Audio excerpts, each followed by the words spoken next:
posted on Blackboard. Put this up on.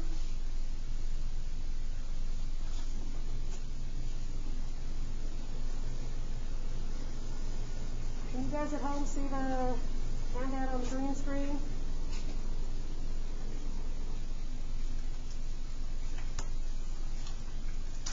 Thank you.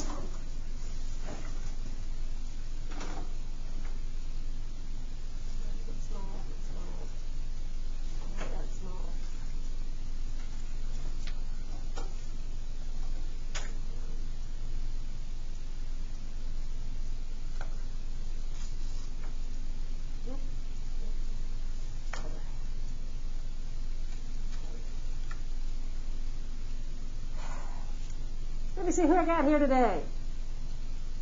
I don't like this one. I feel like I'm 100 miles away in this one.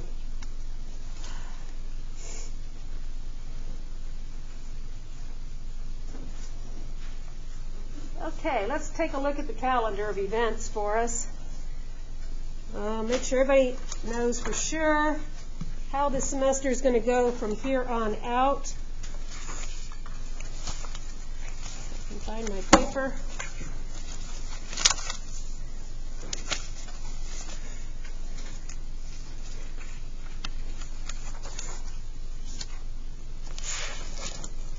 Today is November 18th.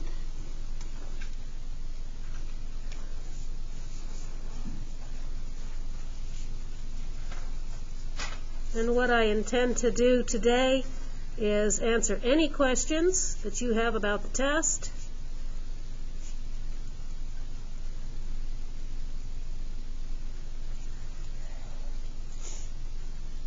The exam is an in-class exam for those of you who can come. For those of you who are isolating at home, what I will do is I will put a copy of the exam on Blackboard, and you can show your answers on your paper and then send them back to me. So an exam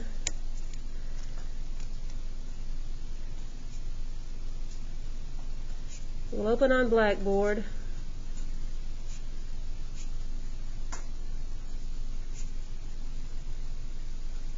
On Monday, right? November 23rd, for those of you taking the exam at home.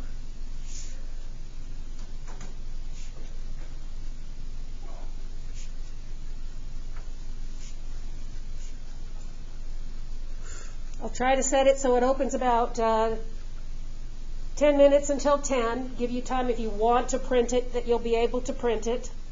What I'd like for you to do, that those of you taking it at home, please log into the Zoom meeting so that I can see you taking the exam and answer any questions through the chat if you have any questions.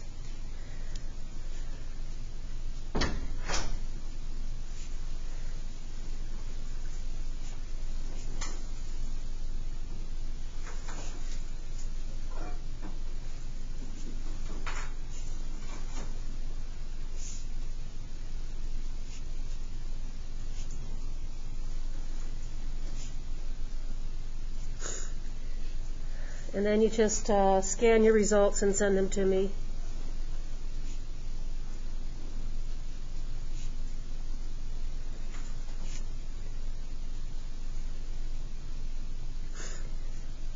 Those of you taking it in class, better for me.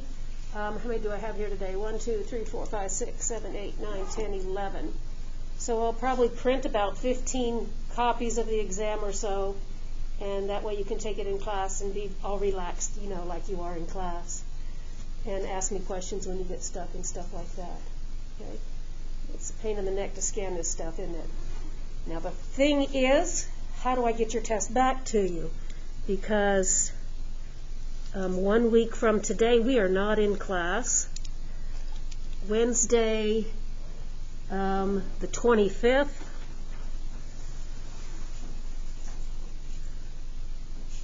is our Thanksgiving break.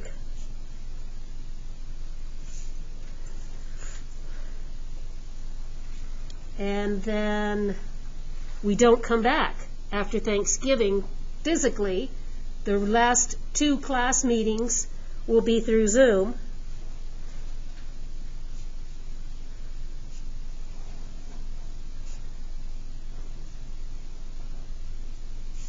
They will be at 10 o'clock.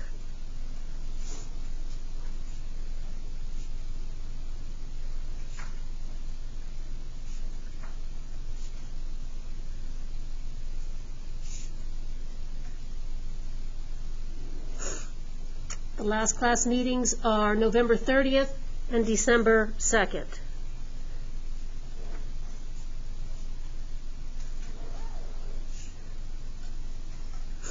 Our final exam is scheduled for Friday, December 4th.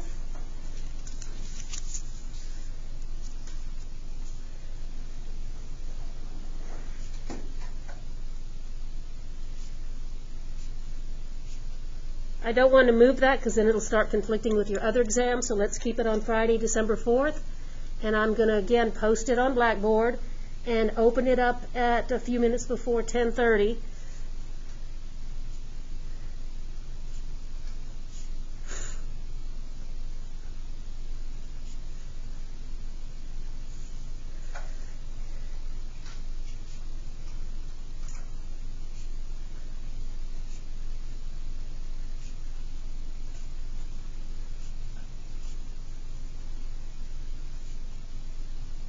And I'll send you specific instructions about the final exam when we get closer to it.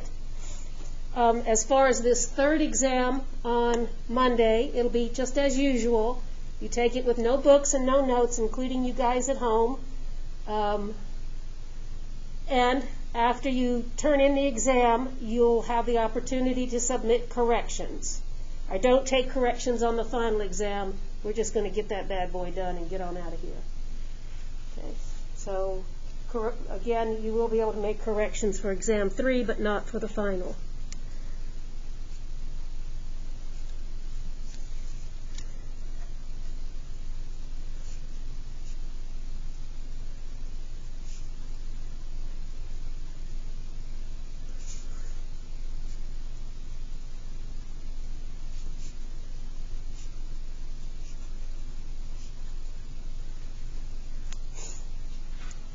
The last of our web work write-ups are through assignment 12, I think it is. I am going to put one more assignment on there from chapter 9, but I won't need any write-ups for it.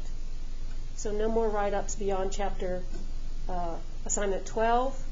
If you're missing any, maybe I haven't gotten to grading them. But if you're missing any, send them in. And what I do is I take your write-ups and I figure up a write-up score, and then I average it with your top web work grades. I said we're going to drop 2 web works, so your write-ups and your top web work grades to give you a homework score. So I hope to have all the grades up and ready for you to look at on Blackboard so that you can see what it is that you need to do on the final to keep your A in the class. Do I have any questions about anything? We just want to get her done, don't we? We're this close. This close. I got my boys coming home for Thanksgiving, and they're all worried about getting me sick. So I said, they're going to get tested. They're going to, I don't know, they must think I'm some frail old grandma by now. But I've almost made it, knock on wood. I was really worried that I wouldn't make it through the semester. Okay, I put the review on Blackboard. Has anybody taken any time at all to look at it? I won't work them for you unless you want some of them worked, but I want to kind of give you an idea of what to expect on your exam. The test covers sections 8.2 through 8.8, and so at the beginning, if you are asked to find the sum of a series, then that's a clue that if it converges, it has a sum, and you can find it if it telescopes or if it's a geometric series that converges. So be aware of that. If I ask for the sum, then that's probably going to be a geometric or telescoping series. I might state the problem something like find the first 3 partial sums of this series, show me that it telescopes, and then find its sum. I might state it that way. Then we've got the positive term series. A lot of times the series can be determined whether it converges or diverges in numerous ways. But I'm going to try to find some way to see if you know every single series test that we've used, including the zero infinity case of the limit comparison test. Whether it's with a direct problem like this, or maybe I'll state it in more of a theoretical way. When you're deciding whether a series converges or diverges, I want you to do several things for me. I want you to state the test that you are using, and then state the conclusion of your test. Like if you're using an integral test, and you compute an integral, and you tell me the integral converges, and that's all you say, then I don't know a darn thing about the series. Okay, so go one step further. The integral converges, and so the series converges as well. State your conclusion. Don't be lazy on me. Try to be well organized so that I can see that you know how to use the individual tests. Outside of the test, make sure that you can find the interval of convergence of a power series, either by using the ratio test or the root test. Do you see any on here on number 3 on which you can use the root test? B is correct. The rest of them, you'd have to use some sort of ratio test. Make sure you can build a Taylor series centered at a point. Let's see, there's a couple of them to practice with. And then finding the Maclaurin series, which is a Taylor series centered at 0.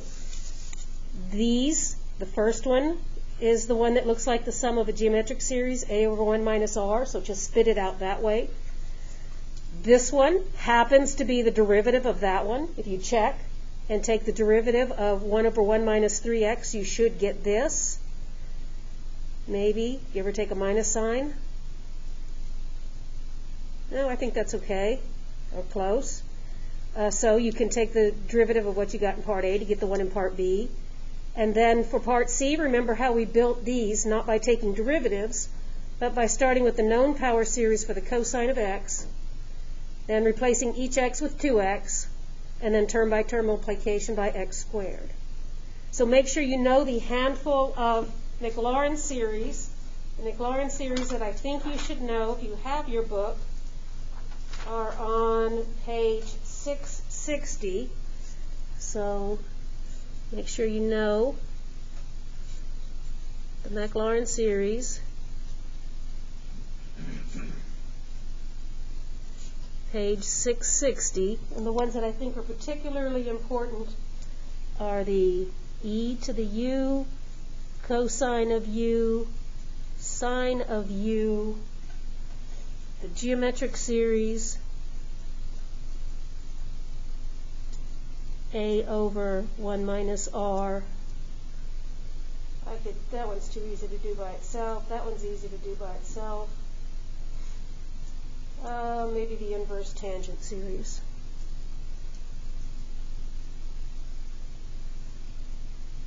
If you know those, then you can get the other ones pretty quickly from that. And they're on page 660 in a little box. If you don't know them, they're real quick to generate. I was just trying to save you a little bit of time. And so, you want to ask anything? Anybody? Let's see what Caleb's got here. Could you review a little of the conceptual side of the Taylor-Maclaurin and how they're useful? Yes, I can. Yes, I can. And so, let me go to Blackboard here. Get over.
Taylor series really do?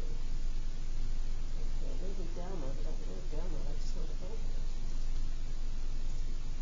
There we go. Nope, that's not what I wanted. That's not what I wanted.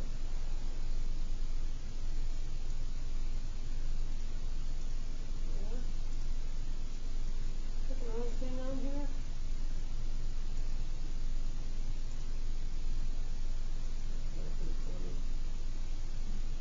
So when this computer does this slow when I download something.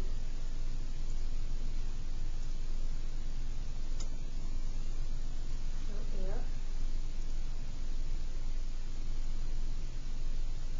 That bites. Where does this go?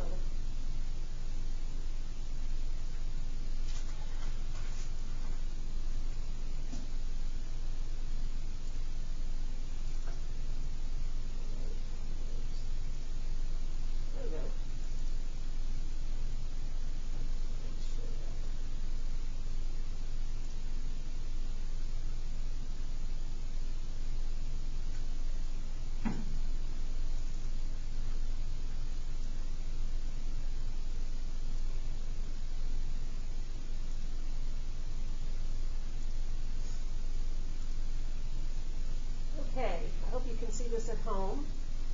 A Taylor series and a Mclaren series is a polynomial. Polynomials are nice, easy to use. We can do function evaluations, term-by-term differentiation, and integration. The theorem is that a function has an infinite number of derivatives in an interval containing a point C, then we can find this polynomial. So here's an illustration of the Maclaurin series for the sine of x. Remember, the sine of x was the Maclaurin series that had the odd powers on x. And so the first term is y is equal to x. So around 0, if you look real closely, it matches the graph right there. Then we add another term. So the next term would be the x cubed over 3 factorial. And so it enlarged the interval there. Put another term on it, and see now it's starting to fit in a larger interval. Put yet another term on it, and it's almost exact match for that function. Here's the cosine of x. So for its first term, cosine is going to have all the even powers. The first term is 1. The second term is the 1/2 x squared. So in that interval around 0, starting to fit real tight. The cosine is the black graph, and the polynomial Maclaurin series is the blue one. Add another term, and in this interval, look how close that it fits around there. And then if you keep adding them, remember the interval of convergence for these turned out to be the whole number line. That's where that ends. If we can find a polynomial that fits a function, then we can use that polynomial to find derivatives of that function, antiderivatives of that function, and function evaluations. That's what we use them for in this class. For instance, we didn't know how to integrate e to the x squared. That's not something that we can integrate with any of the techniques that we learned in Chapter 7. E to the x squared appears as one of the terms in a probability density function used in statistics. Some version of that, because it has a bell-shaped curve. And areas under the curve correspond with probability. So we need to be able to compute these areas. We can compute them by making the power series for e to the x squared and then integrating them over whatever portion of the number line we need. So it's a tool for helping us compute more complicated integrals and derivatives of more complicated functions. In your engineering classes, some of the things that model the behavior in engineering and in physics are massively complicated functions. Some of them aren't even continuous over the number line, but maybe just over a small interval. And so if you want some information about them, you can look at their power series. When you guys take differential equations, the very last thing you do in your differential equations class is you find power series solutions to differential equations. These are equations that model physical nature, but there's no closed form solution to it that we know of. But we can approximate this unknown solution with a power series. So it's another one of our tools that we have in our little mathematical arsenal. So they're useful in some of the things that you'll see if you go on and work on your master's or your PhD. You'll use them much more than we as an undergraduate. Is that okay, Caleb? Maybe? All right, so let's do a new share, get back on the green screen. So right now we just have to learn how to do the basic stuff, how to build these things.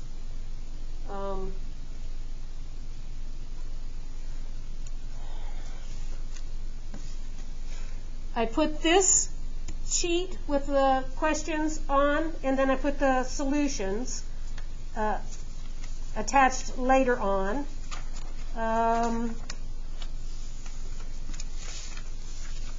Let me ask you a few things.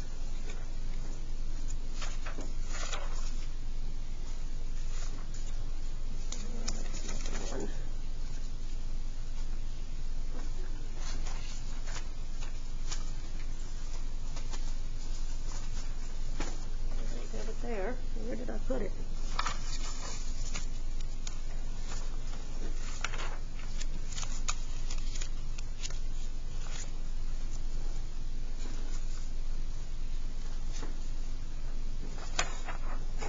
All right, I got a few things for us to try. I don't know if I've got them in any kind of order.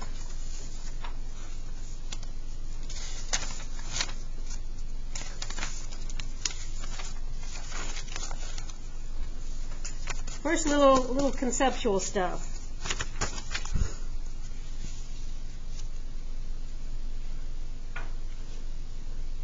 All right, there it is. Number 9, part A here on this random handout. Okay, come back. Indicate whether this is always true or maybe false. If we have a power series that look like some coefficients times x to the k, if you know that it converges when x is equal to 4, then it must converge when x is equal to 3. Always true, sometimes true, never true. So I ask you as you're writing this down, what is the center of this power series? It's centered at 0. If this were an x minus c, it would be centered at c.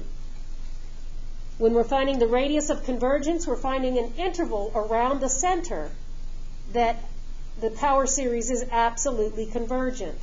So this particular power series is centered at x is equal to 0.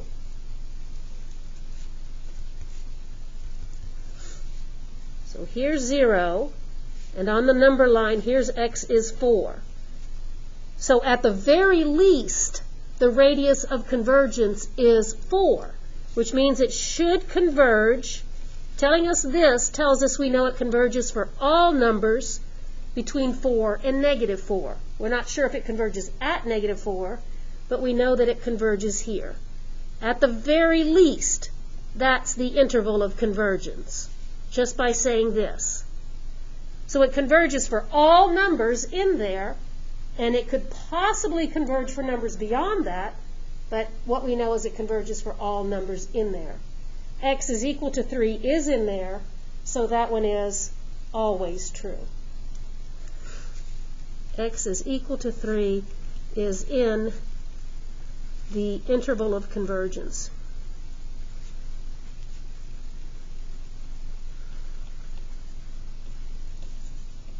So this one is always true. So I put something like that on your web work. Do you remember that problem? Anybody? Did you understand that problem when you did it? Okay, so let's look at part B. We've got just a series.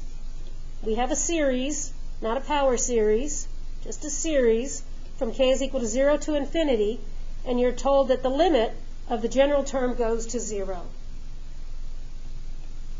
Does that imply that the series converges? Is that always true, may be true, or never true? Yes, sir. It's inconclusive. Sometimes it's true, sometimes it's not. Remember, knowing the limit equals 0 tells us essentially nothing. Knowing the limit is not 0 is absolutely conclusive that the series diverges. Okay, so this does not tell us about convergence.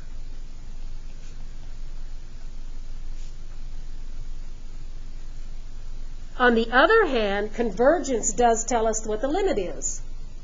If a series is convergent, then the kth term goes to 0.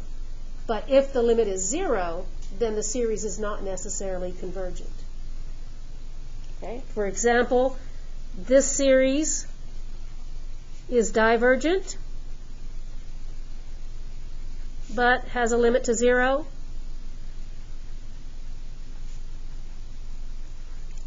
Stick another power on there. That one's convergent, but the limit is 0. So we don't know anything. Limit to 0 tells us nothing. Limit not equal to 0 tells us everything we need to know.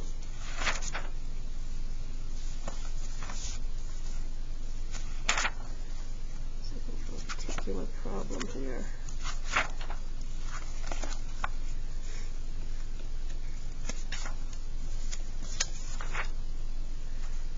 Okay, so let me ask you this one. So part C. Suppose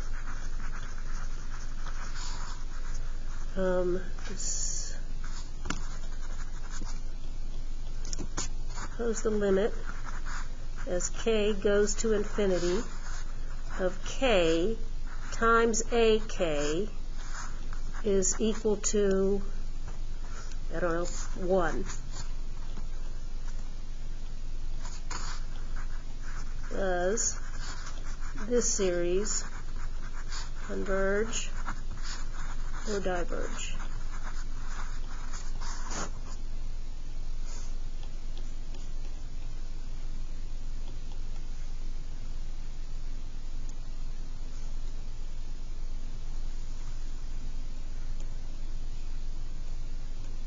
Diverge?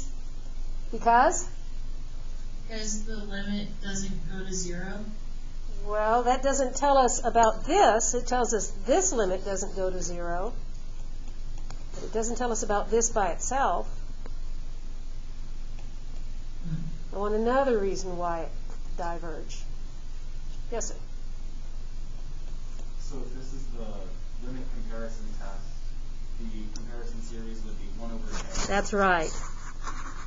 This is the limit comparison test with the series 1 over k. Remember, in the limit comparison test, we're taking our given series and dividing it by our comparison series, and we're going to take the limit as k goes to infinity. If this limit is a positive finite number, which it is, then both series do the same thing. You just had to recognize that this simplifies to that. So that's exactly the reason.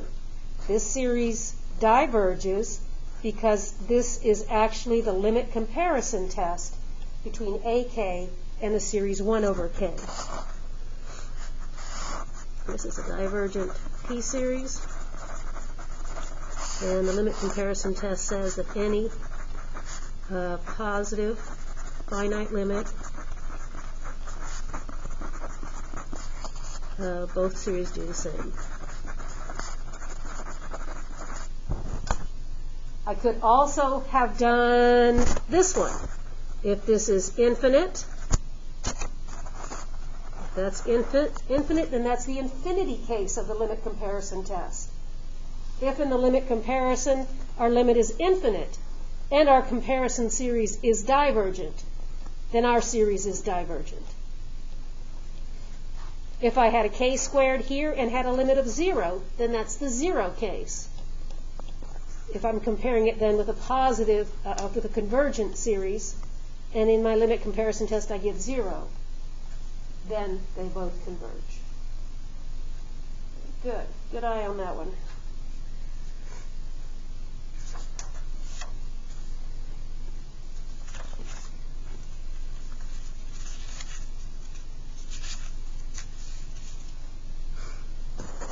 Okay, so that's what I mean by more theoretical type questions. Those are all that I had right now. Let me see if you can find me some Taylor series. First find me this Maclaurin series for the natural log of 1 plus 2x. Maybe I'll ask you just for the first, 4 terms. Find the first 4 non-zero terms.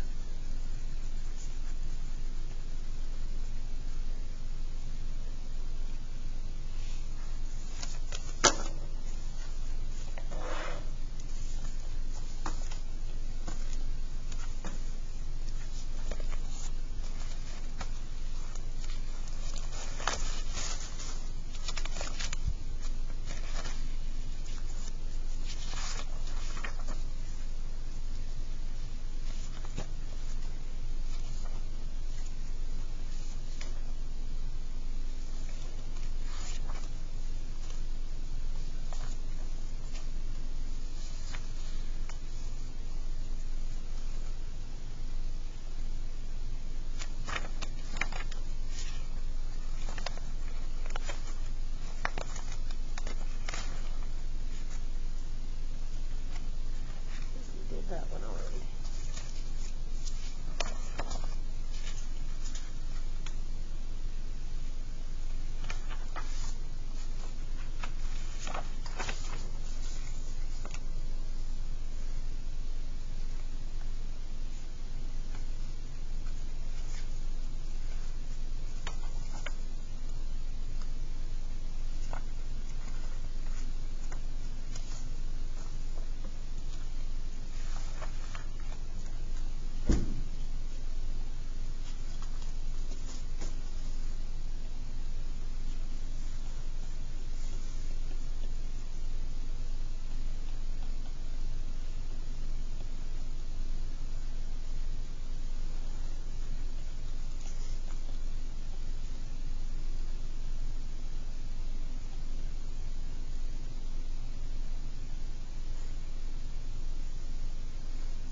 For the first 4 non-zero terms,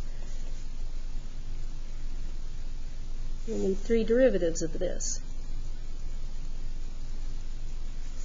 Because our formula for our Maclaurin series is that f of x is equal to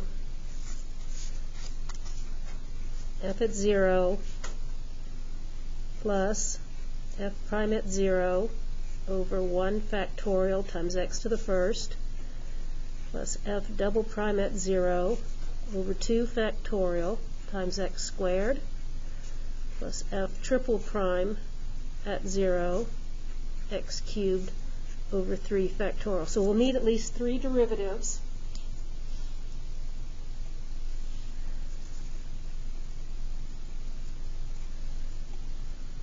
And so our first derivative puts us a 2 up here and a 1 plus 2x here.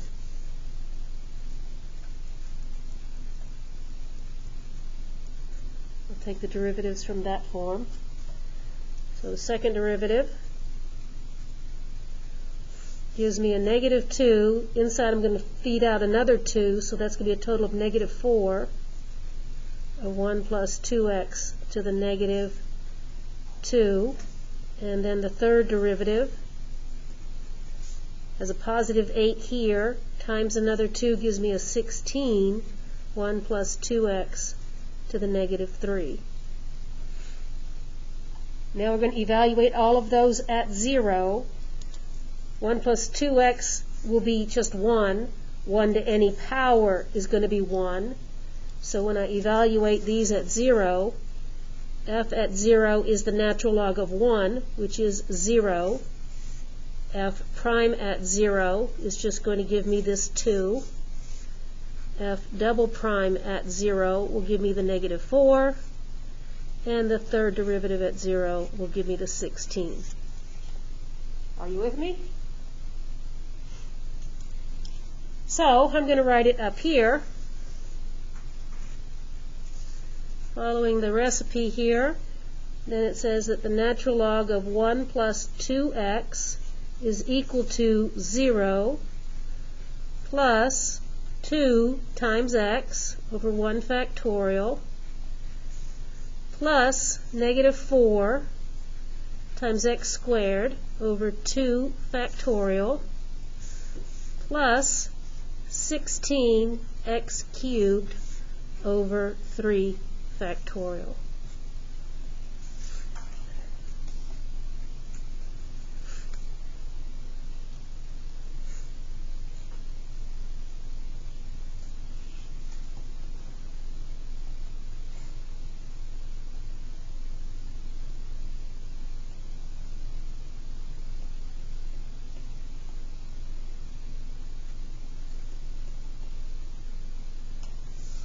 You okay with that?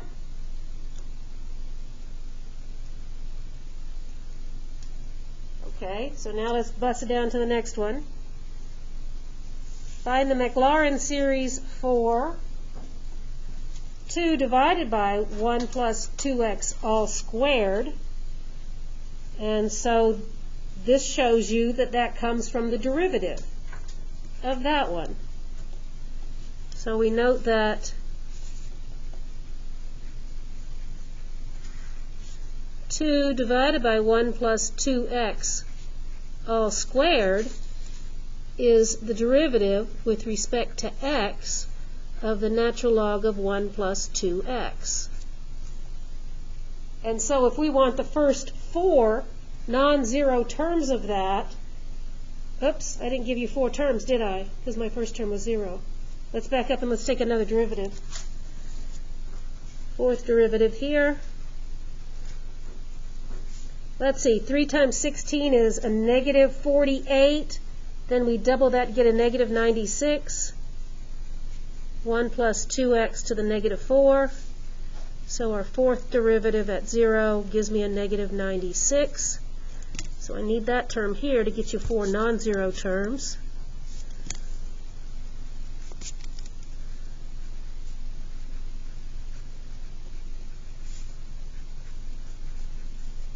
There we go. We'll actually need a fifth one so that I get you 4 non-zero terms here, won't I? No, the derivatives of those are non-zero. So we're good.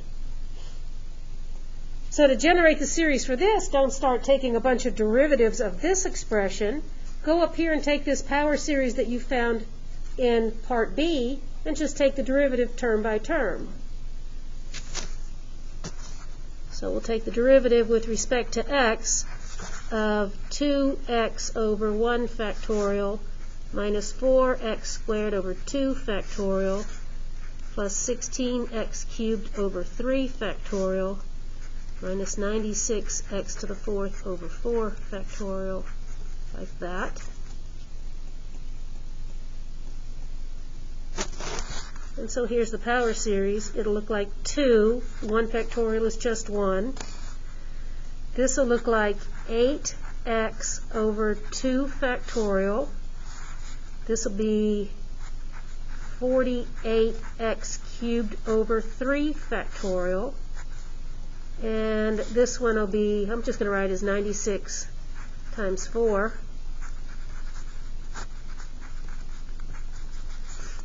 And then you should recognize that these reduce. 2 factorial is just 2. 2 goes into 8 4 times. 3 factorial is 6. 6 times 8 is 48. This 4 cancels the factorial, the 4 here, and leaves me 3 factorial, which is 6. 6 goes into 96. Let's see, 6 times 1, 16 times. So there would be reduced expression.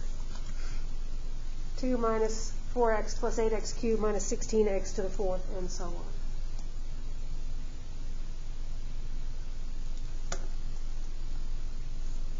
Any questions on that, anybody?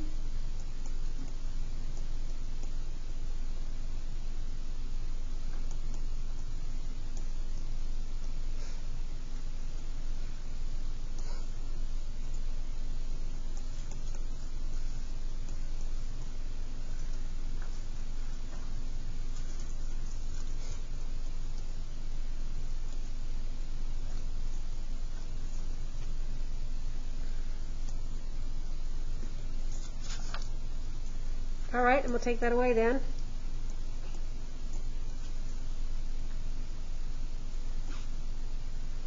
So what I got next here.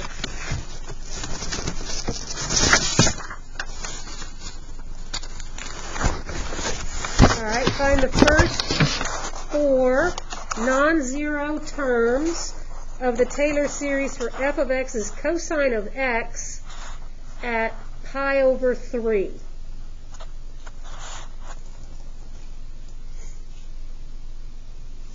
So this is a Taylor series. It doesn't help to use the known Mclaren series. Let's just go ahead and take derivatives and evaluate each of those derivatives at pi over 3 and see what we get.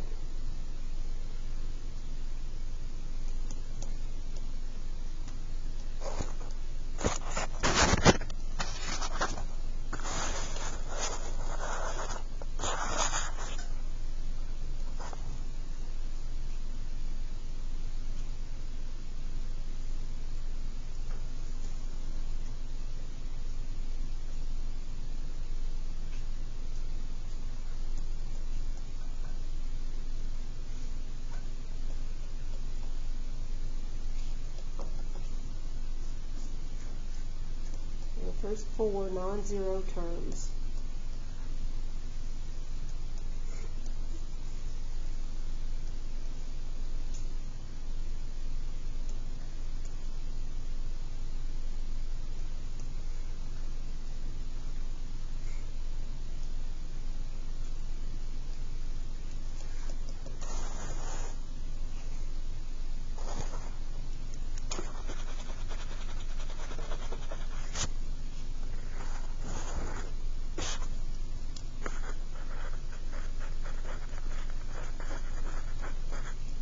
We probably need 3 derivatives again, just for the same reasoning that we did last time.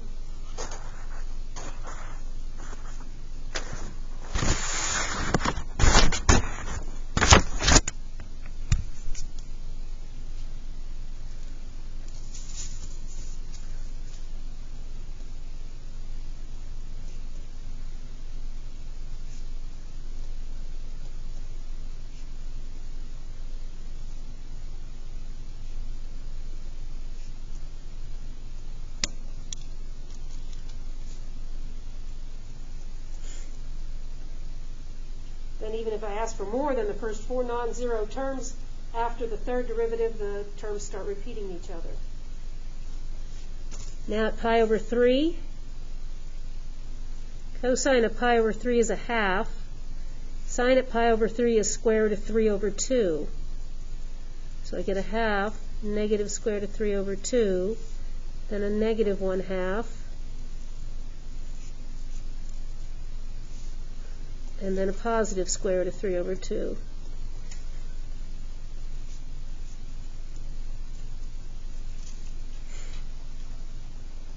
So our formula for a Taylor series centered at x is equal to c looks something like this. F of x is equal to f of c plus f prime at c times x minus c to the first power over 1 factorial plus f double prime at c times x minus c squared over 2 factorial. And then our third one here should give us the 4 non-zero terms.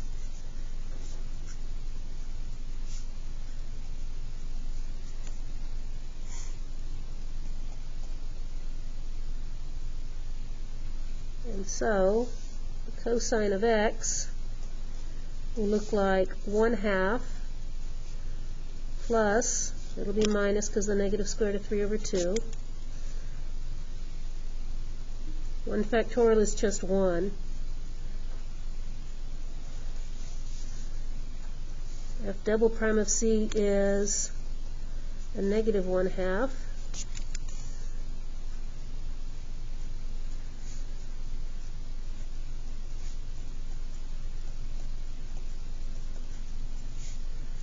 The third derivative of c is square root of 3 over 2.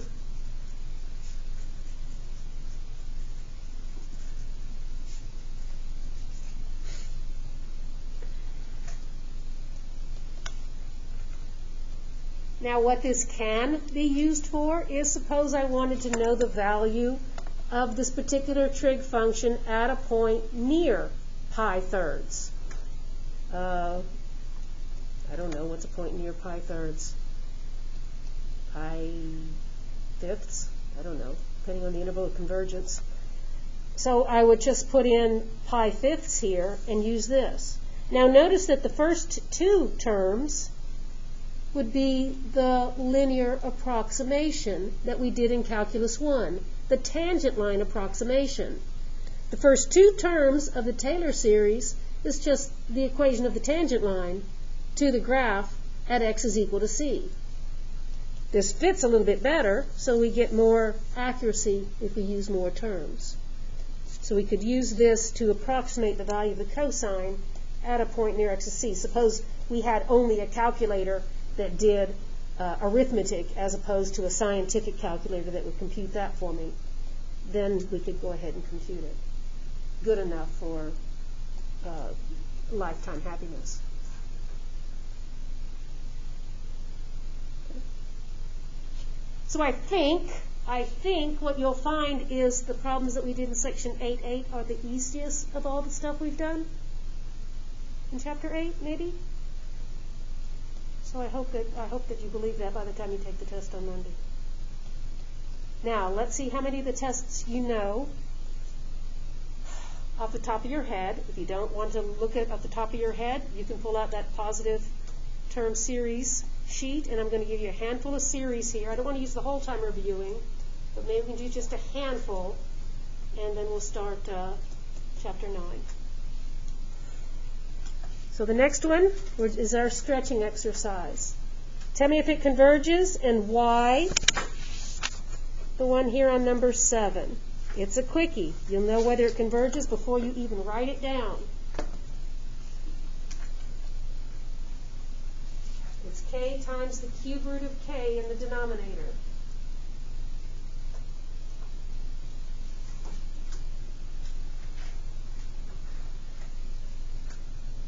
So for those of you that are here and want to answer this, I'll give you $1 for each one you answer correctly. Those of you at home, you missed out on the money. I'm sorry, I don't have Venmo. Yes, sir? So it's because it's a larger value, like the exponent is going to be larger than 1 because it's 1 times like a third. Right. Would that mean it's a convergent p-series? It is a convergent p-series. Very good. P is 4/3. It's a convergent p-series, or P is 4/3. So here's your $1. Okay.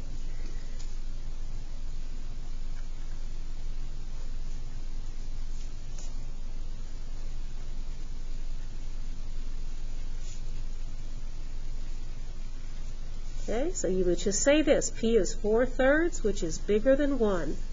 That right there tells me what test you're using and what your conclusion is. Okay? All right, let's find another one. Let's see. 1 over 4k to the 1/3 minus 1. What potential test could you use? What's your first impulse? Your first impulse, do you think this is going to converge or do you think it is going to diverge?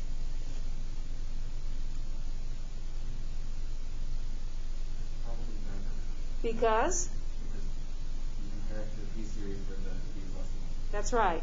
Without that minus 1 right here, it's a p-series. So that's enough to tell me it's a divergent p-series. So that's enough to tell me that I'm going to try one of my comparison tests. The direct comparison test with a divergent series says bigger than divergent is divergent. If it's not bigger than the divergent one, then we do the limit comparison test.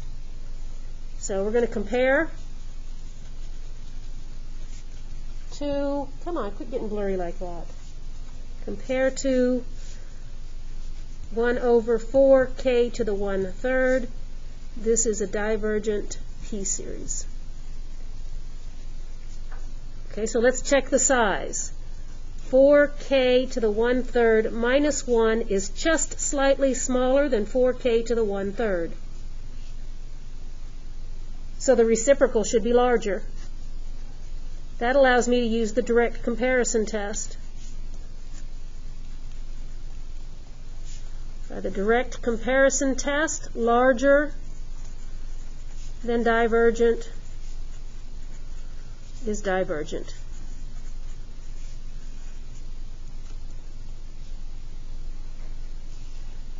So here's your $1.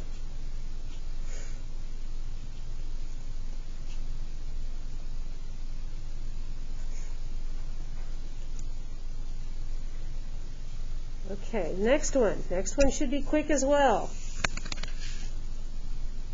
The series looks like 2k squared plus 5 divided by k squared plus 2.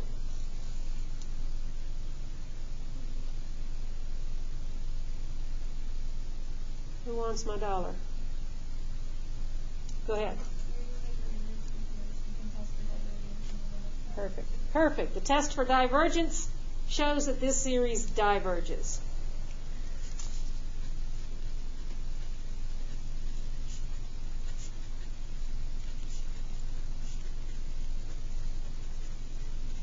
You can see quickly that the limit of the kth term is not 0.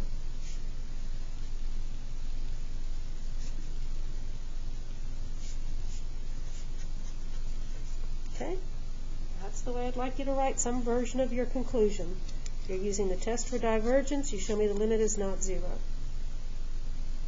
Okay?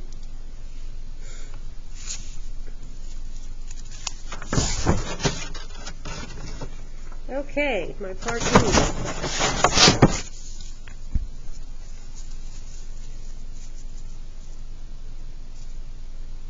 The series has 2k plus 1 on top, k to the 5th, plus 2k plus 1 on the bottom. What do you think?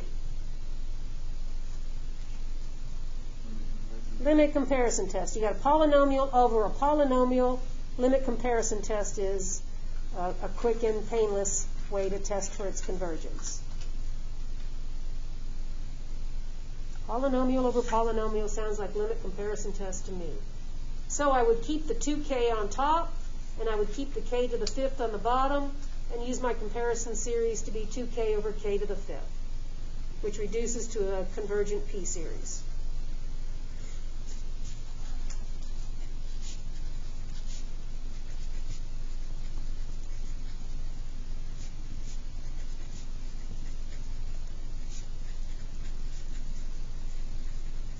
The rest of the limit comparison test says I need to take the limit of this given series with my comparison series, and any positive finite limit. It says both series do the same. So I'm going to tell you that I'm using the limit comparison test right there. Then I'm going to say I'm going to take my given series divided by that one. And so here's where I do it.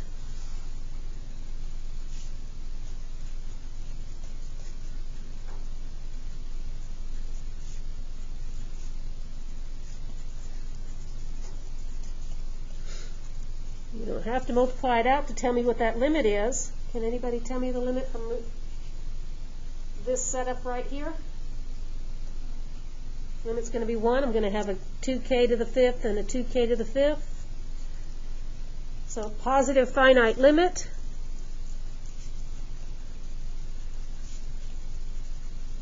Says both series do the same. So I refer back up here that this was convergent, therefore this series converges.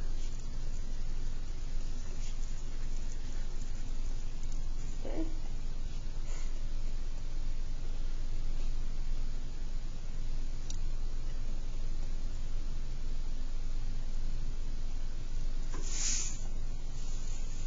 Squeeze that one.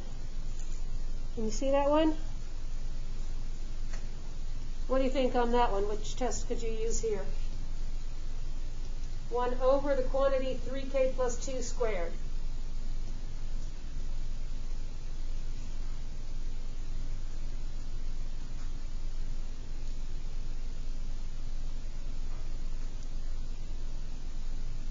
Well, it's got that polynomial term, so comparison test will probably work. It's also very easy to integrate, so the integral test should work. We'd be comparing it to 1 over, say, 9k squared. So we suspect that it's going to converge. If you integrate u to the minus 2, you get a 1 over u term, which is going to go to 0. So the integral test would work as well. Okay, so I won't work this one out. This could work with a comparison test, or an integral test can show that this converges.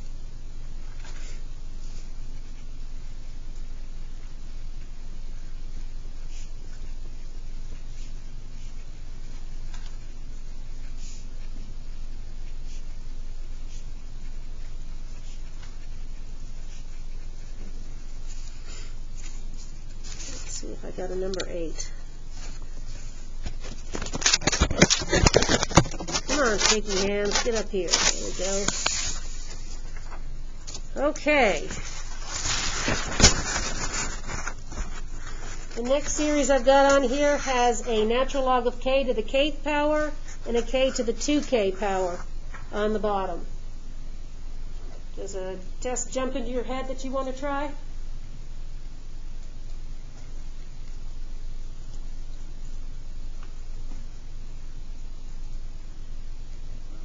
Root test. I got a k power on everything. Kth root test. I'm sorry? And then it's a q log. Is it a convergent q log after you take the kth root? The kth root test gets rid of this k and that k. And so you have the natural log of k over k squared, which is a convergent q log. But what we're supposed to do with the root test is take the limit as k goes to infinity and look at the size of it, how it compares to 1. So having a q log doesn't help us any. You had to look at the limit. So if you look at the kth root test, you take the limit as k goes to infinity of the kth root of the natural log of k to the k over k to the 2k. So you're taking the limit as k goes to infinity of the natural log of k over k squared. Do you know what that limit is? 0. I said you compare it in size to 1, so this one's smaller than 1. What is the conclusion with either the ratio test or the root test when the limit you get is a number smaller than 1? Convergent. Okay. Okay, the next one. The next one has a bunch of factorials in it. What would you try? K plus 1 factorial, 2 to the k times k factorial. Ratio test. See how fast you can whip out a ratio test.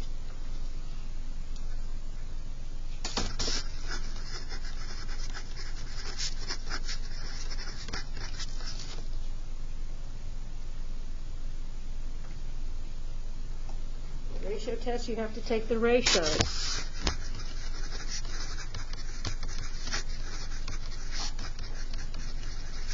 Get that limit, compare it to in size to 1. Smaller than 1 converges, bigger than 1 diverges. Every single series that we've looked at so far is positive term series. So not only are these convergent, these are absolutely convergent.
Trying to get some idea how long it takes you to do an individual problem.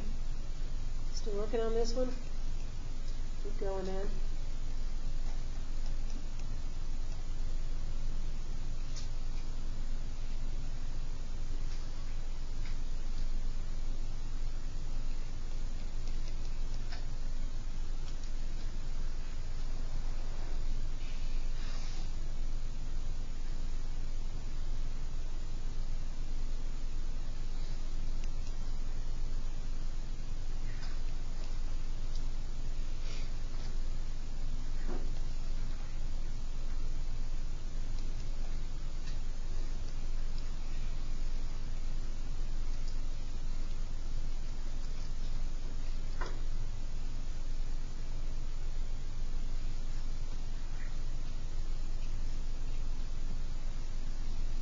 All right, I'm going to jump in now. The k plus first term is found by replacing each k with k plus 1. So my numerator would become k plus 2 factorial.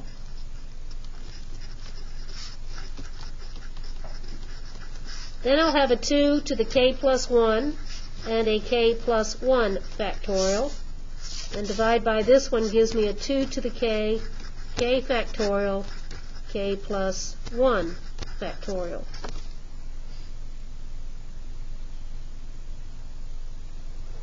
So we can cancel k plus 1 factorial with k plus 2 factorial. What will be left? Just the k plus 2 without the factorial. So that knocks that out. Similarly, I can cancel from the k plus 1 factorial the k factorial, and it leaves me a k plus 1. Then we can cancel a 2 to the k, and downstairs it leaves me a 2 to the 1. So let me see what this looks like. I've got a k plus 2 without any factorials. I have a 2 to the 1 and a k plus 1. So they're both k to the first powers. My limit should give me a 1/2. As above, when I compare that to 1, it's smaller than 1, so it converges. Okay?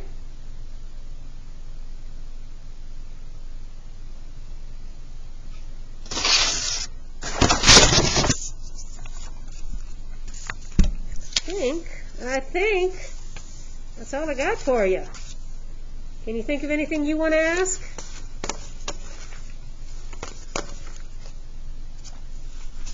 Can we go over just quickly like the telescoping series on like day 2? Okay, got one for you.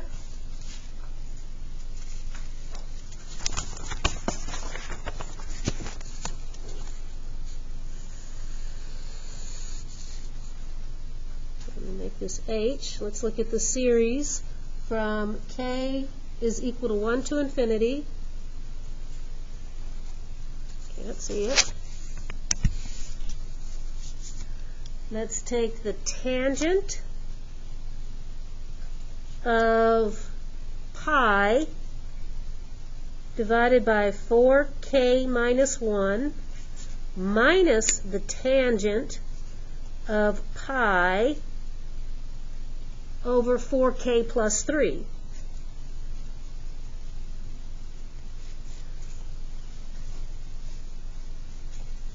Converge or diverge? If it converges, find its sum.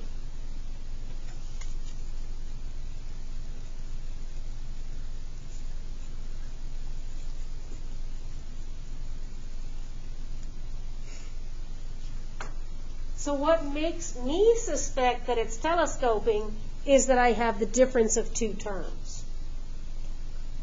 The limit does go to 0 because the tangent of 0 is 0.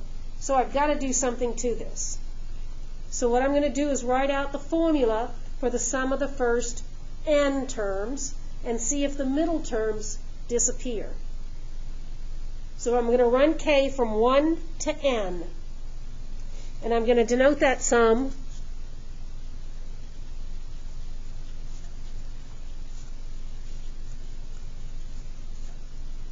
as Sn. So when k is equal to 1 in this expression, I'm going to have the tangent of pi over 3 minus the tangent of pi over 7.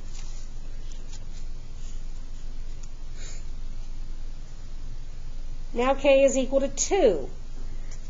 When k is equal to 2, I have the tangent of pi over 7 minus the tangent of pi over 11. Let's do one more for funsies. K is equal to 3. So I have the tangent of pi over 11 minus the tangent of pi over 15. Now let me go out and stop at the nth term to get the tangent of pi over 4n minus 1 minus the tangent of pi over 4n plus 3.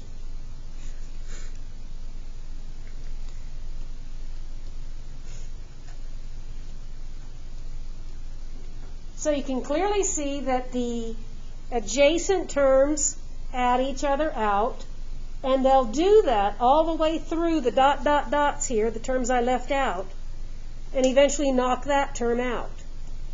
So we'll be left with only the first term and the last term.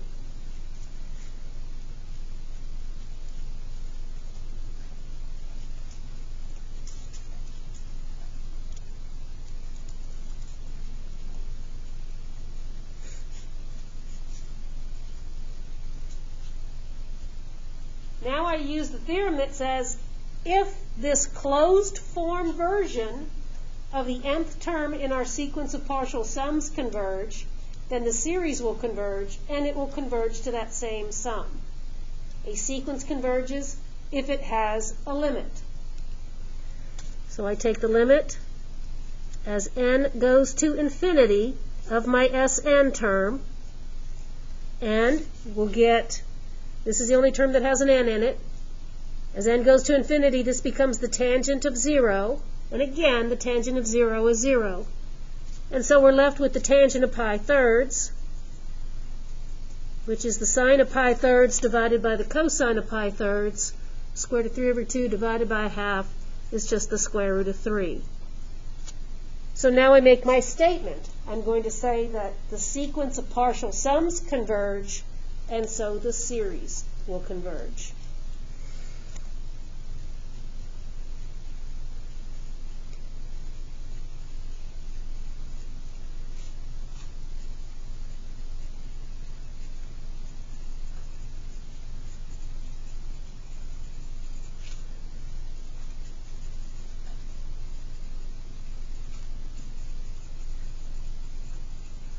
and it converges to the same place, to the square root of 3. Okay.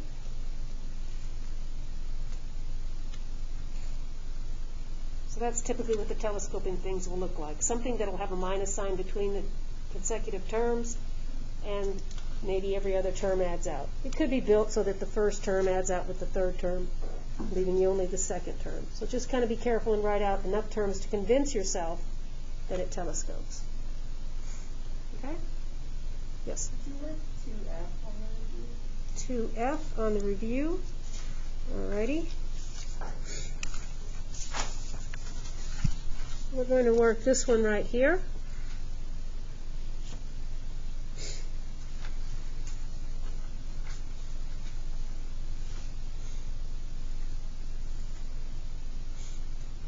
Okay, so you always make a quick check for the test for divergence.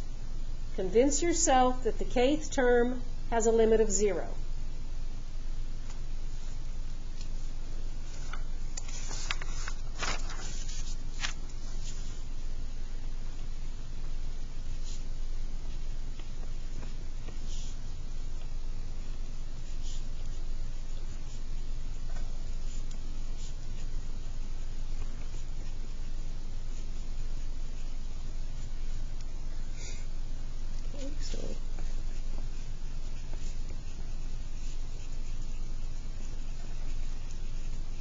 I can do this in my head, but I'm going to write it down because I don't get paid for doing stuff in my head. I get paid for each step that I write down. So I'm earning some of my dollars back. As k goes to infinity, does anybody remember what happens to the inverse tangent? Goes to pi over 2. So the numerator acts like pi over 2. The denominator acts like infinity. So this behaves like pi over 2 divided by infinity, which is what? Take pi over 2 and divide it by infinity. 0. So that tells us nothing. Limit to 0. We know nothing. But it does give me an idea of what test I can use. Does it give anybody else an idea of what test to use? What do you think, Shelley?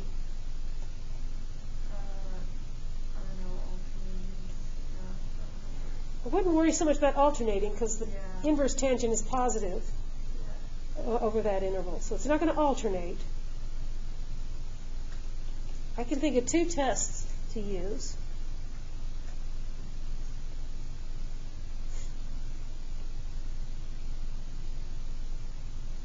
You're not a big fan of integration, are you? Because I look at this and say, I know how to integrate this bad boy.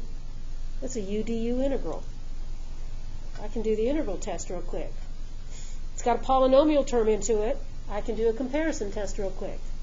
Did anybody think of either the integral test or the comparison test? You like the comparison test better, though. So let's do the comparison test. I said at its very largest, the inverse tangent is pi halves. So I can make my comparison series have a pi halves in the numerator and keep the k squared in the denominator.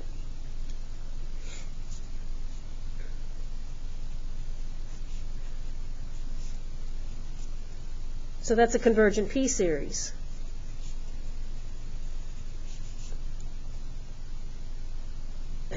Now, I know that the inverse tangent of k is smaller than or equal to pi halves.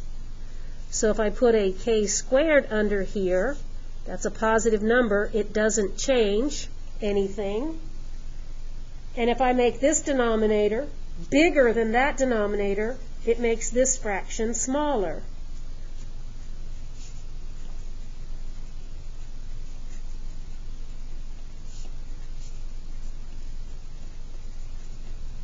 No longer less than or equal to. Now it's strictly less than. And so the series that I'm testing is smaller than a convergent series. The direct comparison test says smaller than convergent is convergent.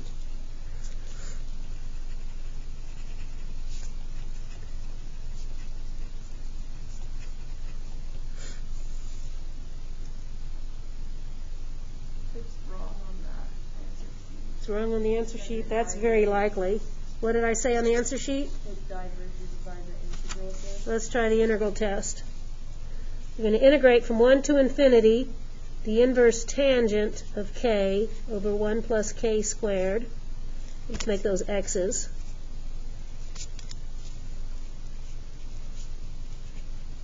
So we take u to be the inverse tangent of x, and then du is the 1 over 1 plus x squared dx. So we're simply integrating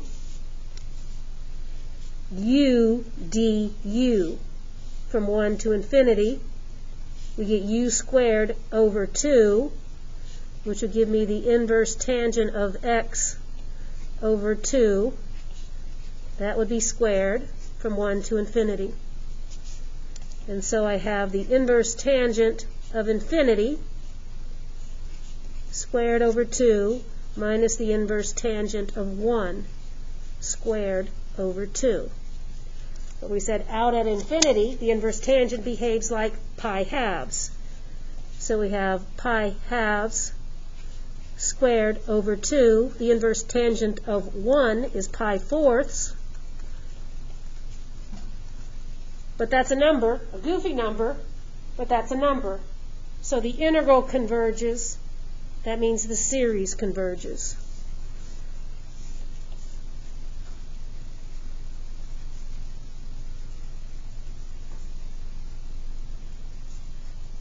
So the key on the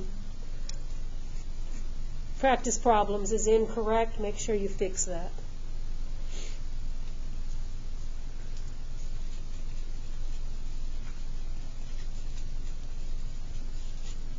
When I looked at that, I thought integral test right off the bat. But I'm an integrating fool. I try to integrate everything.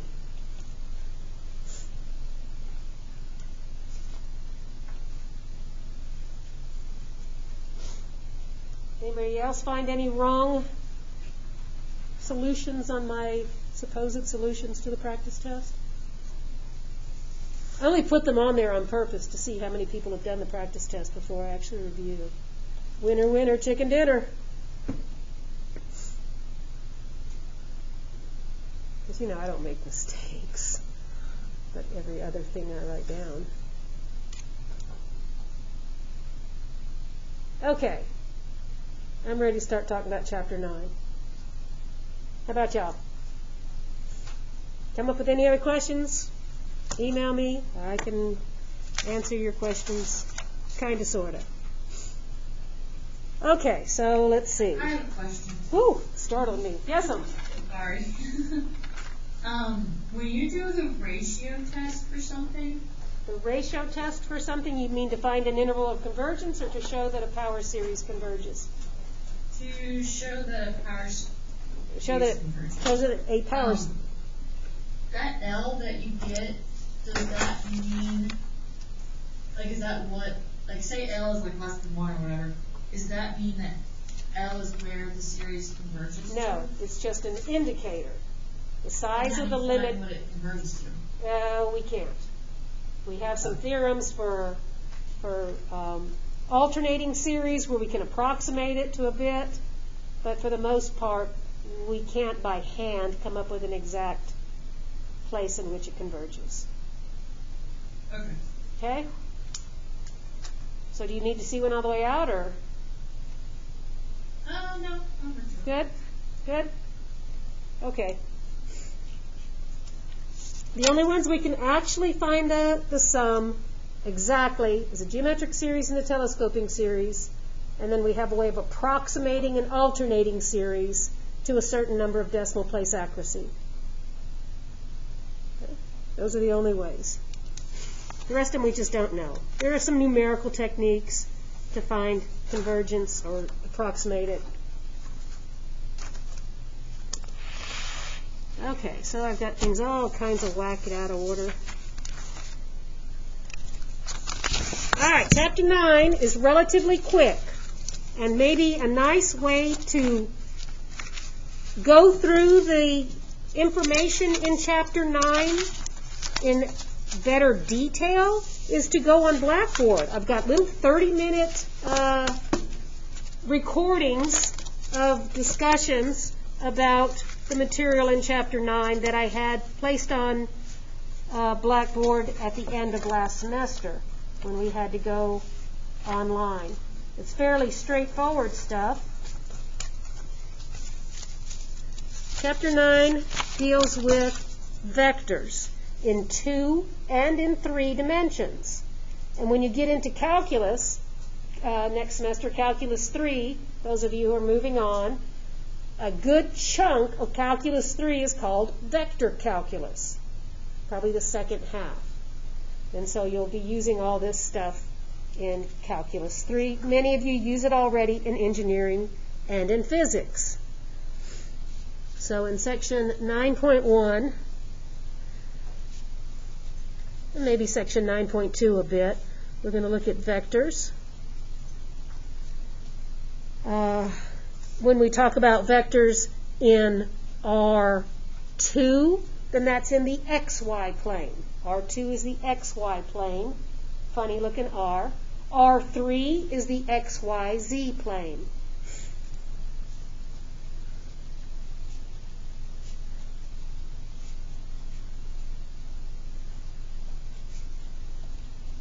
The two-dimensional plane.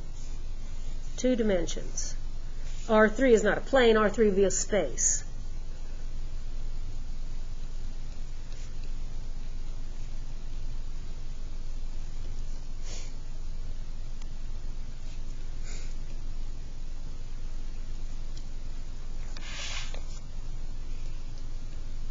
A physical entity that's completely characterized by a real number is called a scalar quantity.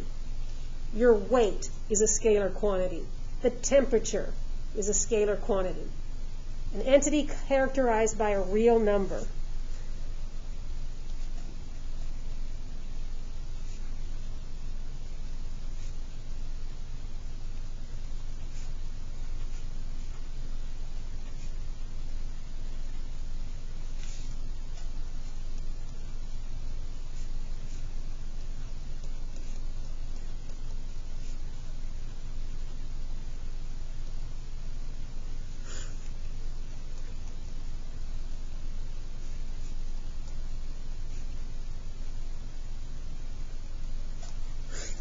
But some things are characterized by more than just a number. Like, for instance, wind. When you talk about wind, you want to know what its speed is and from what direction the wind is blowing. So wind will have a direction and a size. Entities which have both direction and size are called vectors.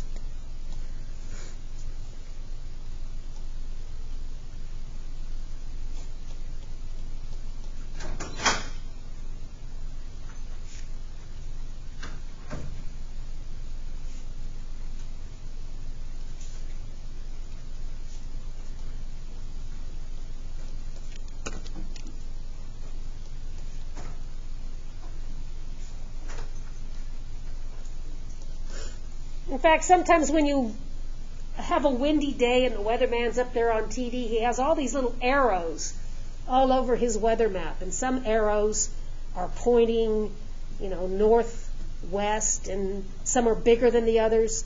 The longer the arrow, the greater the wind speed. And then the point points to the direction that the wind is moving. So that's what a vector is going to look like. It's going to be an arrow. It's going to have a length, and it's going to have a direction. So, for instance, here's a vector in 2 dimensions. Let me draw it up here. I can have an initial point and a terminal point, giving it its size. So I might call that vector V, and I'd put that little arrow over it. Or I could call it vector PQ, where P is the initial point, Q is the terminal point. When I say something like this, then it tells me how I can find the actual description of this vector. Every vector in 2 dimensions or in 3 dimensions corresponds to a vector in standard position. It's a vector that has the same length and direction, but its endpoint is at the origin. So let me attempt to draw vector V in standard position. Pick this up, glue it down here, and there's that same vector in standard position.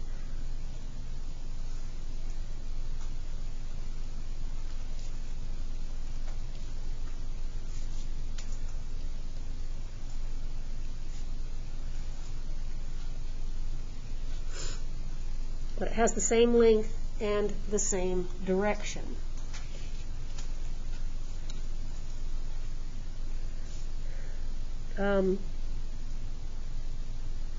If I take in coordinates and put point P at the ordered pair 1, -3,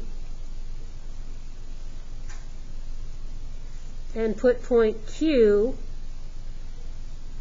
at the point, say, 5, 2,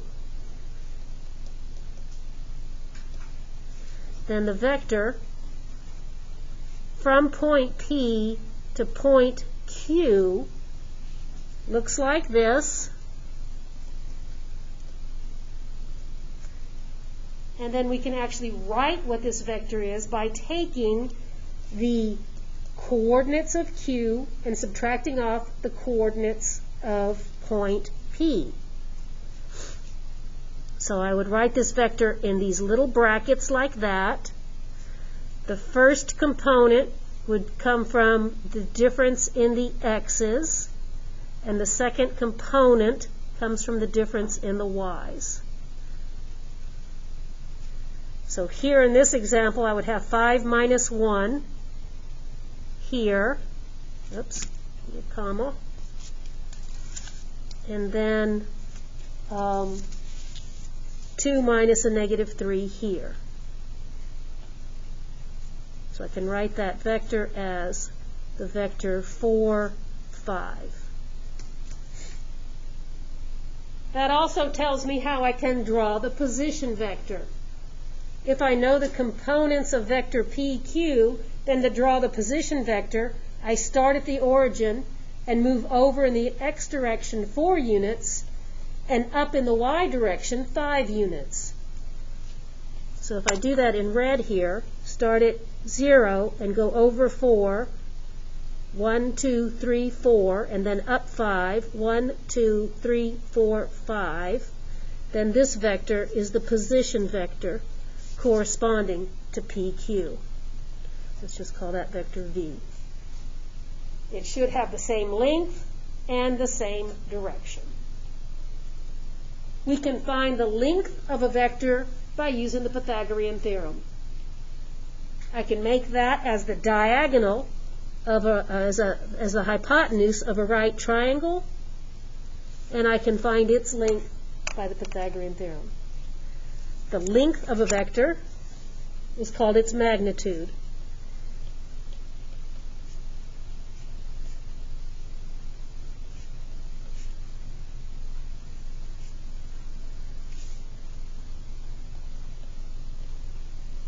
Magnitude is going to be a positive number, because in the Pythagorean theorem, the hypotenuse squared is a length. And so, if I take this length, this is the horizontal length, that's how far it is horizontally from x is 1 to x is 5. So in this example, this guy's 4 units. Vertically, the difference between x is -3 and 2 is 5. And so in this example, the magnitude of vector PQ would be written like this. I put it in double absolute value bars. The magnitude of vector PQ by the Pythagorean theorem is 4 squared plus 5 squared, and then the square root. 25 plus 16 is 41. This vector has a magnitude of the square root of 41. In general, if a vector V has as its components in the x direction the number A and in the y direction the number B, the magnitude of vector V is going to be the square root of a squared plus b squared.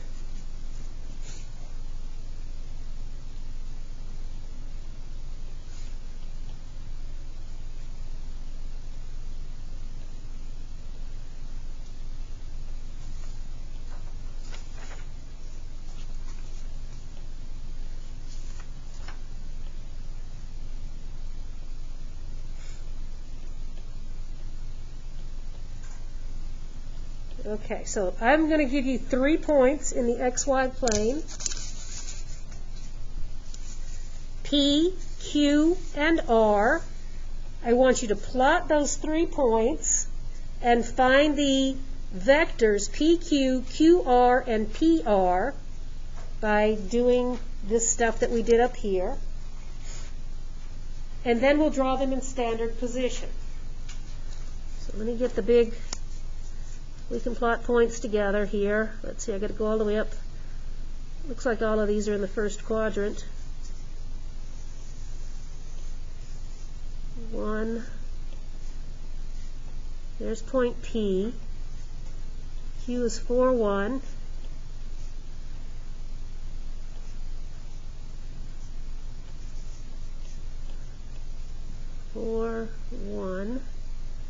There's point Q. So here's vector PQ. And then 7, 5. 4, 5, 6, 7 is here. 1, 2, 3, 4, 5. There's 7, 5. So there's PQ. Here's vector QR. And then vector PR.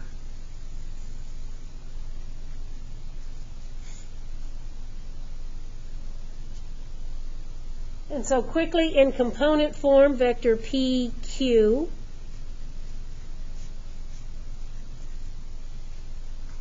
You have to do it in the order of terminal coordinate minus initial coordinate. Direction matters. So I've got 4 minus 1 as the x component here, and 1 minus 3 as the y component here. And so vector PQ looks like 3, negative 2. So when I draw vector PQ in standard position, I go over 3 units and down 2 units. So this vector corresponds to vector PQ as well. But that one's in standard position. Come up. So let's quickly whip out the other two. Vector QR. I take the coordinates of R and subtract the coordinates of Q. So I have 7 minus 4 here and 5 minus 1 here. So that has 3, 4. Let me draw that in red in standard position. 1, 2, 3, 1, 2, 3, 4. So there's vector QR. Should look parallel and the same size as that, but my grid is kind of rookie. Then we've got vector PR.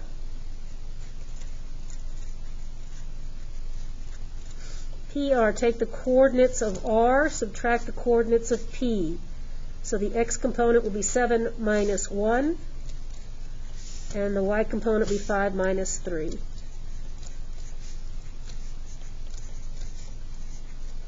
So that corresponds to 6, 2. 1, 2, 3, 4, 5, 6. 1, 2 puts me here. Here's that vector in standard position.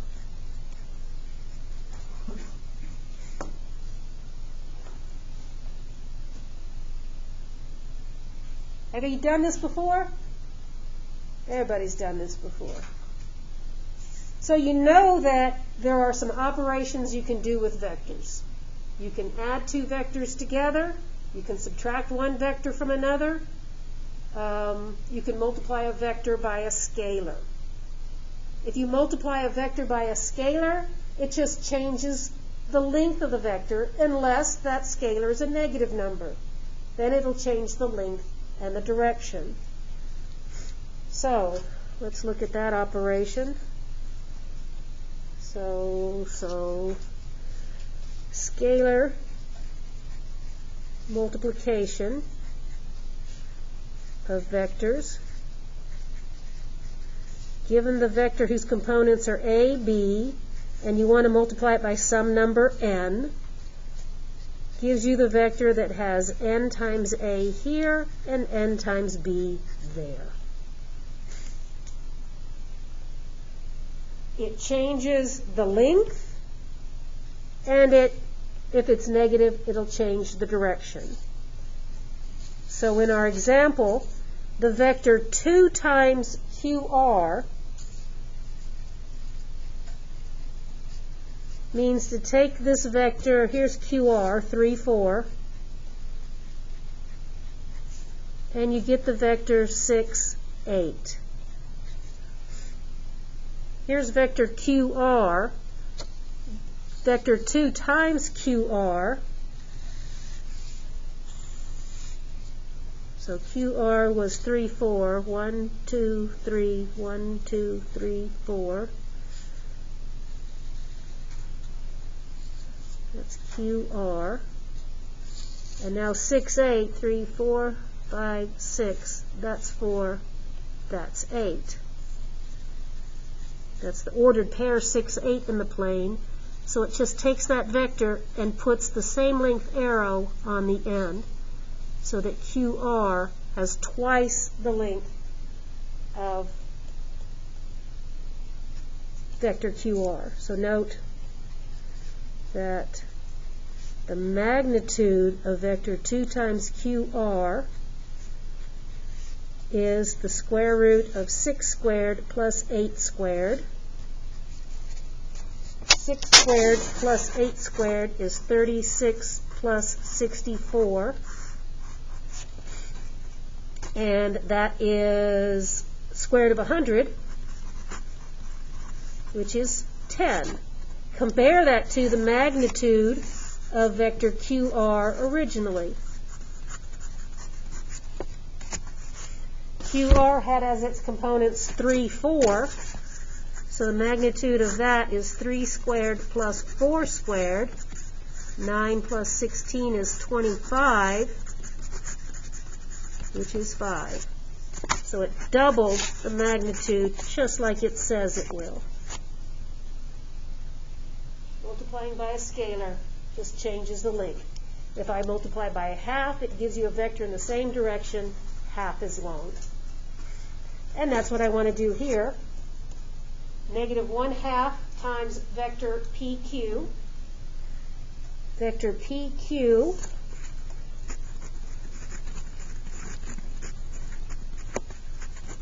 remind you, vector PQ had the components 3, negative 2.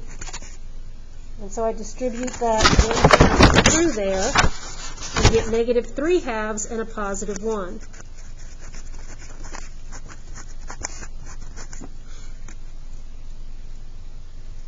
If I put that vector up here, back on my graph at the top, let me slide this paper down.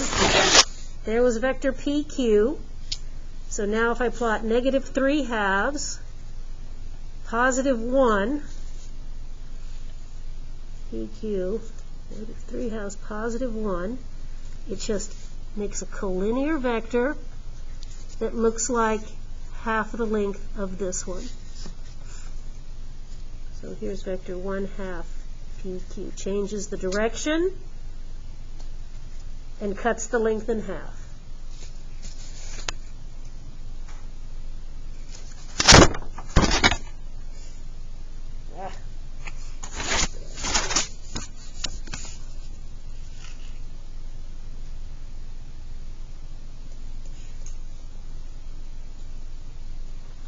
Okay, so we've done most of part C, where I said find the magnitude of vectors PQ, QR, and PR.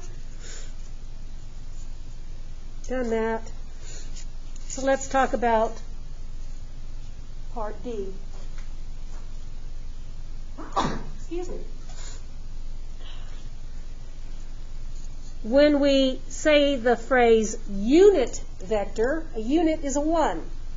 A unit vector is a vector whose magnitude is 1.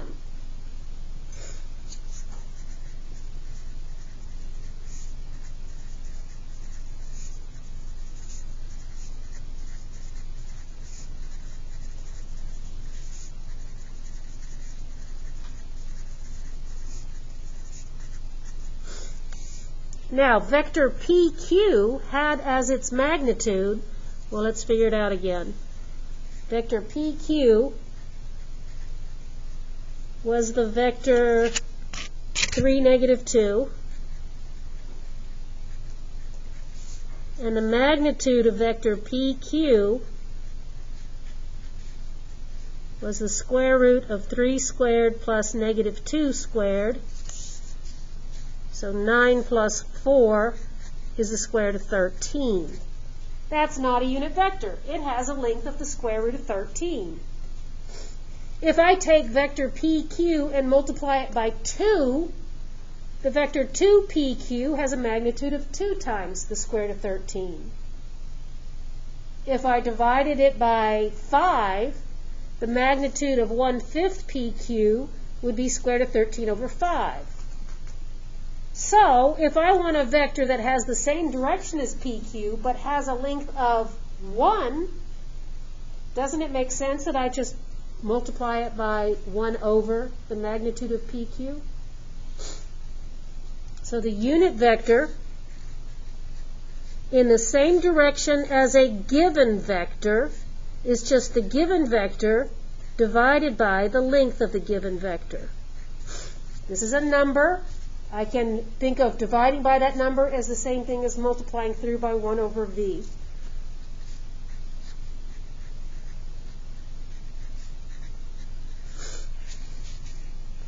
So in our particular example, the unit vector that I'm looking for takes 1 over the square root of 13 and distributes it through the components of vector PQ.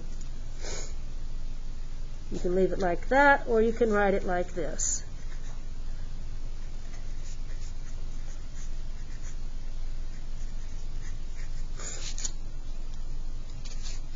You'll see that in Calculus 3 we like to use unit vectors to manipulate expressions because it's kind of like moving a 1 around. Makes it easier in multiplication and division and all that stuff. It's a vector that has the exact same direction but a length of 1. I can take any vector and model it with a vector of any length just by making it a unit vector and then scaling it to that particular length. Like in my next example, I want a vector that has the same direction as PR, but I want it to have a magnitude of 4. So my steps are these. Take vector PR, find a unit vector in that same direction, and then take that unit vector and make it 4 times longer. Okay? So, first, I've got vector PR. So let me refer back to that page. This bleepity-bleep camera thing out of the way. Vector PR was the vector whose components were 6, 2. So first we find the unit vector in the same direction as PR by taking PR and dividing each component by the magnitude of PR. Let me compute the magnitude real quick. Six squared plus 2 squared is 36 plus 4 is the square root of 40, which I can write that as 2 square root of 10.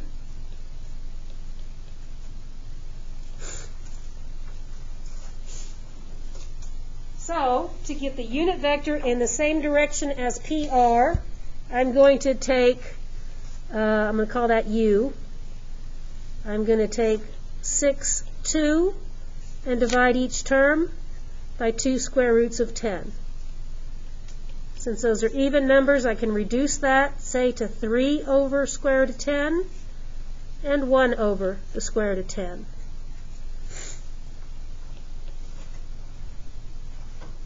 Now, to get a vector in the same direction as PR with magnitude of 4, I just take this unit vector and multiply it by 4. To flip it in the opposite direction, I take that unit vector and multiply it by negative 4. So negative 4 times that unit vector is going to be negative 12 over the square root of 10, negative 4 over the square root of 10. This is the vector with magnitude 4 in the opposite direction of PR. So scalar multiplication allows us to turn things around and scale them to different size. If that scalar happens to be the magnitude of the vector, multiplying by the reciprocal of the magnitude scales that vector down to a unit vector. Easy enough? Okay. To add two vectors together, you add them component-wise.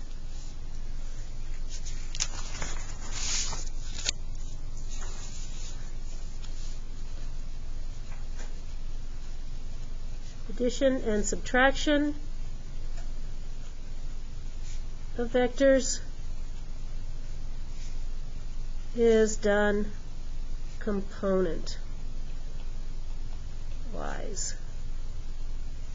Take the vector whose components are A1, B1, and add it to the vector whose components are A2, B2.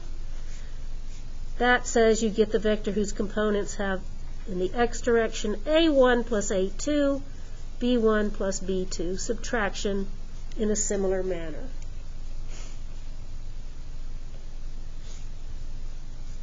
The geometry of it is this. Suppose here's vector V, maybe in standard position, and here's vector U in standard position. Maybe I should use a W. I'll say U for. If I draw the parallelogram, pick this vector up and hook it over here, take that vector up and hook it over there, then the vector V plus W is the diagonal of this parallelogram.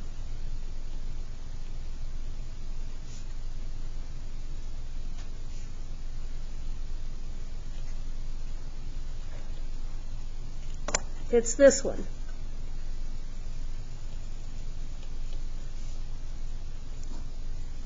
That's important because a lot of times vectors are used to describe forces acting on an object in physics. Suppose you have an object sitting here at the origin and a vector pulls it with a force of that magnitude in that direction. If that were operating on the object by itself, it would move it to here. But now assume that there's another action on that object pulling it up this way with that force. The resultant vector is where this object ends up with these two forces acting on it.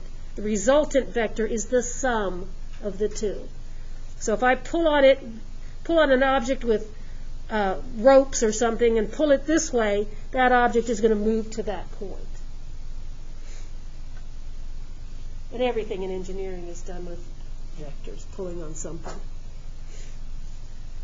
And so I wanted to show you that this was true by using the actual vectors P, Q, and the other one that we had, P, Q, and QR, to show you the triangular rule applies to that, or the parallelogram rule. But it's nothing fantastic. We can pick that up next time. So my suggestion to you is our test is going to be on Monday, no class on Wednesday, so maybe open up in Blackboard the two little short videos on sections 9.1 and 9.2. Heck, watch all four of them, 9.1, 2, 3, and 4.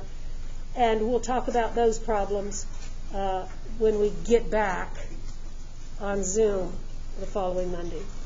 Okay? All right. Any questions from anybody at home? Or I'll shut you guys down.